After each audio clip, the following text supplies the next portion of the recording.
Hello friends, welcome to Sanjay classes. Last video जो हमने भारत के संवैधानिक विकास के क्रम में देखे थे उसमें हम लोगों ने देखा था 1935 का अधिनियम, यानी भारत सरकार अधिनियम 1935, जो लघु संविधान के नाम से जाना जाता है।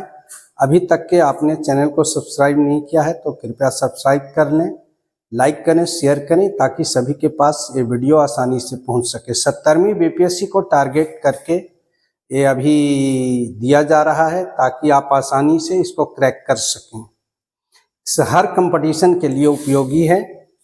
आज हम लोग देखेंगे नेहरू समिति 1928 में जो बनी थी साइमन आयोग के बहिष्कार के चैलेंज के रूप में, उसके सदस्यों के बारे में जानकारी हासिल करेंगे जिससे अक्सर सवाल पूछे जाते हैं। और उसके बाद देखेंगे कि जो भारत सरकार अधिनियम 1935 से प्रांतों में जो स्वायत्तता प्राप्त हुई, उसके बाद प्रांतीय चुनाव होते हैं। प्रांतीय चुनाव में क्या हमारा परफॉर्मेंस रहा, कांग्रेस का क्या परफॉर्मेंस रहा, और उसके बाद कौन कौन कहां पर की सरकार बनी, इसके बारे में हम लोग चर्चा करेंगे। उस समय उसको मुख्यमंत्री या कहिए प्रधानमंत्री कहा जाता था जो प्रांतों में होते थे।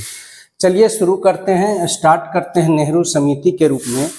यहाँ ध्यान दीजिए, नेहरू समिति 1928 में मोतीलाल नेहरू की अध्यक्षता में बनी थी, यानी अध्यक्ष मोतीलाल नेहरू थे। 3 सदस्य कांग्रेस से थे। इस 3 सदस्य कांग्रेस में सुभाष चंद्र बोस और जवाहरलाल नेहरू भी सम्मिलित थे।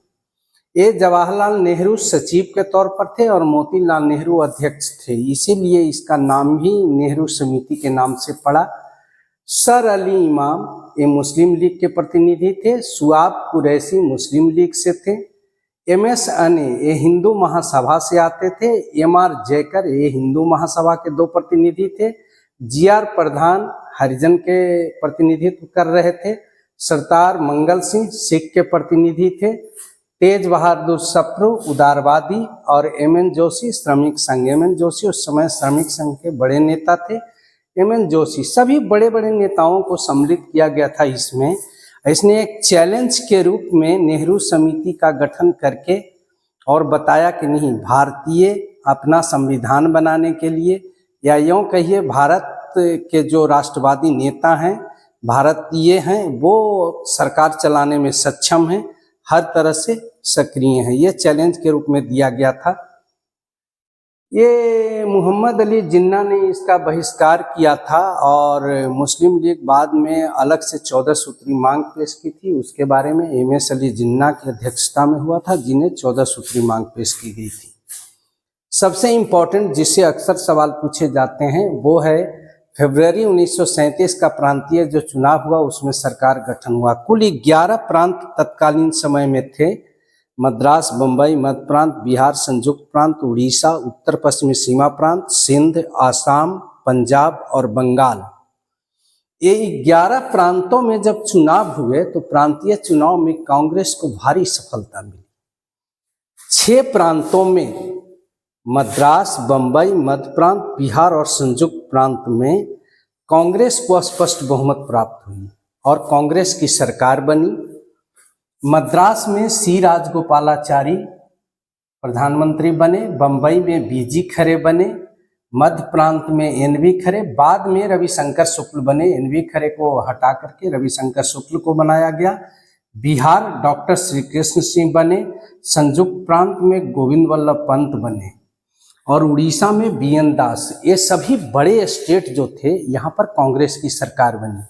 बिहार का केस शायद एक आप कंफ्यूजन में होंगे तो जान लीजिए कि बिहार में जो 1937 में जो चुनाव हुए थे उसमें कांग्रेस को स्पष्ट बहुमत मिली थी, लेकिन कांग्रेस ने तब तक सरकार बनाने से इनकार कर दिया जब तक कि जमींदारी प्रथा के उन्मूलन पर उलझ गया बात। गवर्नर के साथ जो बात हुई उसमें उन्होंने स्पष्ट कहा कि जब तक के जमींदारी प्रथा का उन्मूलन का प्रस्ताव पारित नहीं होता है, ये नहीं किया जाता है, तब तक हम सरकार नहीं बनाएंगे। तो कुछ दिनों के लिए गवर्नर द्वारा मोहम्मद यूनुस के नेतृत्व में उन्हें प्रधानमंत्री नियुक्त किया गया, लेकिन चूंकि वो अल्पमत में थे इसीलिए उनकी सरकार चल नहीं पाई।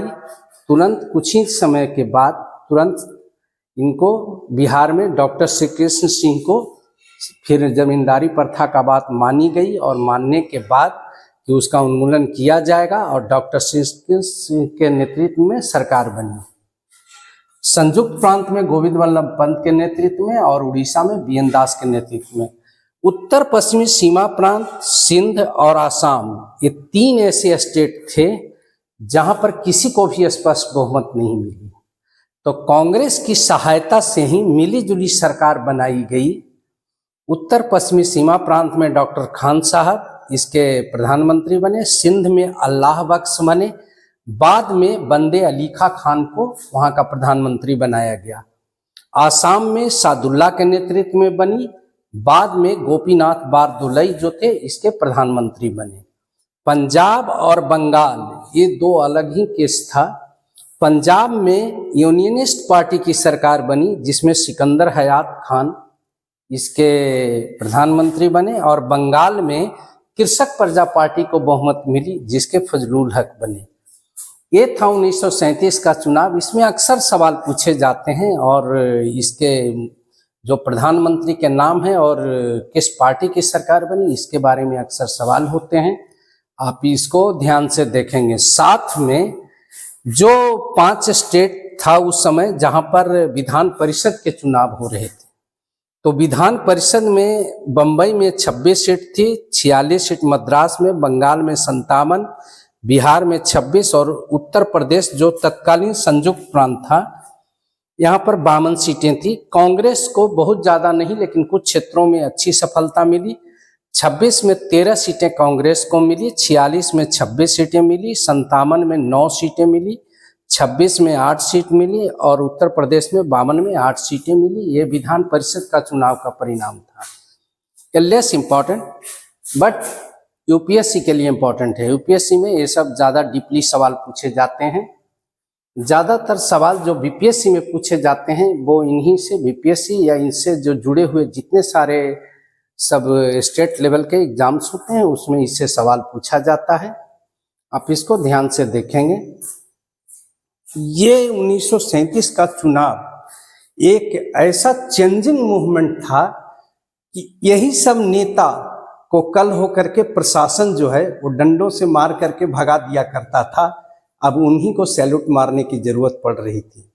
दरअसल सच पूछिए तो 1947 में जो भारत को स्वतंत्रता मिली उसका बीज यहीं पर बोया गया था और ये 1937 में अब इसका हो गया था, क्लियर हो गया था कि अब बहुत दिन तक के इंडिया गवर्नमेंट की सरकार नहीं चलने वाली है, अंग्रेजों की सरकार नहीं चलने वाली है।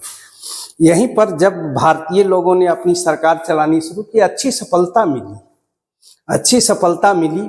बाद में हम लोग देखेंगे कि क्या होता है कि भारत को जब फर्स्ट वर्ल्ड वार शुरू हुआ तो बिना भारतीयों की सहमति से भारत को मित्र राष्ट्रों की तरफ से युद्ध में सम्मिलित होने की अंग्रेजों द्वारा घोषणा की गई, जिसके आलोक में इन प्रांतीय सरकारों ने अपना त्याग पत्र सौंपा।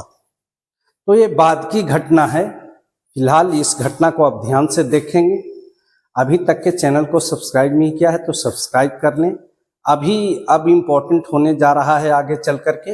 इसके बाद हम लोग स्टेफर्ड क्रिप्स के जो अध्यक्षता में जो मिशन आया था, क्रिप्स मिशन, या इसके बाद फिर शिमला कॉन्फ्रेंस, बेबेल योजना, कैबिनेट मिशन, और कैबिनेट मिशन के आलोक में जो संविधान सभा का गठन होता है, संविधान निर्माण होता है, अंतरिम सरकार का गठन होता है भारत में, और फिर भारत को आज़ादी मिलती है। आज़ादी मिलने के बाद 26 नवंबर 1949 को हमारा संविधान बन के तैयार होता है और कुछ धाराओं को उस समय शेष सभी को 26 जनवरी 1950 को इम्प्लीमेंटेशन में लाया जाता है। तो ये हमारा अभी तक का है जो संवैधानिक विकास। और जब ये पूरा खत्म हो जाएगा तब हम लोग संविधान के बारे में चर्चा करेंगे और संविधान के बारे में बताएंगे। पुनः अगेन चैनल को सब्सक्राइब करें, आपके पास वीडियो पहुंचता रहे। Thank you.